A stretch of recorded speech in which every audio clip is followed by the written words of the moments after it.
વર્તમાન સમાચારમાં આપ સૌનું હાર્દિક સ્વાગત છે। આજે આપના માટે કેટલાક મહત્વના સમાચાર લઈને આવી છું, જેમાં સૌપ્રથમ આપણે વાત કરશું આંગણવાડી બહેનો માટે મુખ્યમંત્રી શ્રી ભૂપેન્દ્ર પટેલ દ્વારા ખૂબ મોટી જાહેરાત કરવામાં આવી છે, જેમાં જણાવવામાં આવ્યું છે કે આંગણવાડી બહેનોને 5G સ્માર્ટફોન આપવામાં આવશે।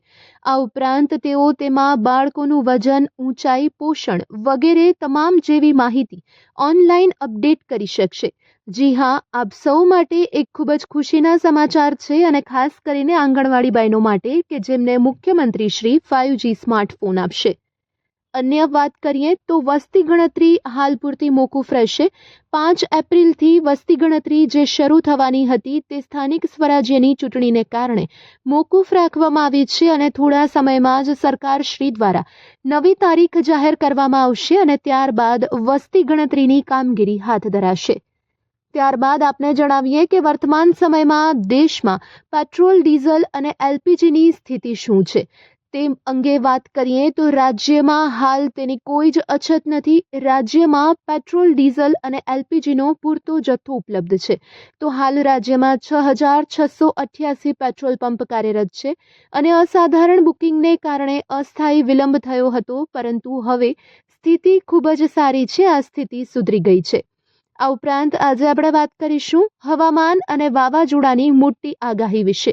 પરેશ ગોસ્વામી દ્વારા આગાહી કરવામાં આવી છે કે 7મી એપ્રિલથી 9 એપ્રિલ સુધી સૌરાષ્ટ્ર, કચ્છ, મધ્ય ગુજરાત, છોટાઉદેપુર, દાહોદ અને પંચમહાલમાં તીવ્ર કમોસમી માવઠું થઈ શકે છે। આ ઉપરાંત દક્ષિણ અને ઉત્તર ગુજરાતમાં સામાન્ય ઝાપટા વરસી શકે છે। તો મોટી ચોંકાવનારી આગાહી છે કે 15 મેથી 15 જૂન એટલે કે 1 મહિના સુધી અરબ સાગરમાં મજબૂત વાવાઝોડું બનવાની પણ શક્યતા વ્યક્ત કરવામાં આવી છે। તો હાલ ગ્લોબલ વોર્મિંગને કારણે હવે દર વર્ષે વાવાઝોડા વધી રહ્યા છે તેવી આગાહી કરવામાં આવી છે। આ ઉપરાંત હવે વાત કરીએ કે 5 કિલોના એલપીજી સિલિન્ડર માટે મોટી જાહેરાત કરવામાં આવી છે। કેન્દ્ર સરકારે તમામ રાજ્યને પરિપત્ર મોકલી દીધો છે।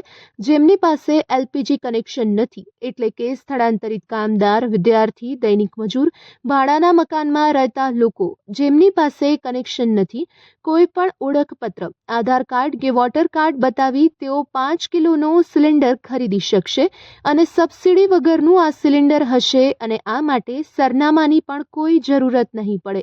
આથી આવા વ્યક્તિઓ માટે ખૂબ જ મોટી જાહેરાત છે અને રાહતના સમાચાર છે। અને હવે ખાસ કરી આપણને સૌને સ્પર્શતી એવી મોંઘવારીના સમાચાર વિશે વાત કરીએ તો એફએમસીજી અને કન્ઝ્યુમર કંપનીમાં ભાવ વધવાની તૈયારીમાં છે।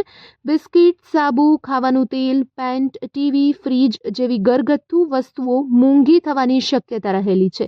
તો પેકેજિંગ વસ્તુઓના ભાવમાં પણ વધારો થઈ શકે છે। તો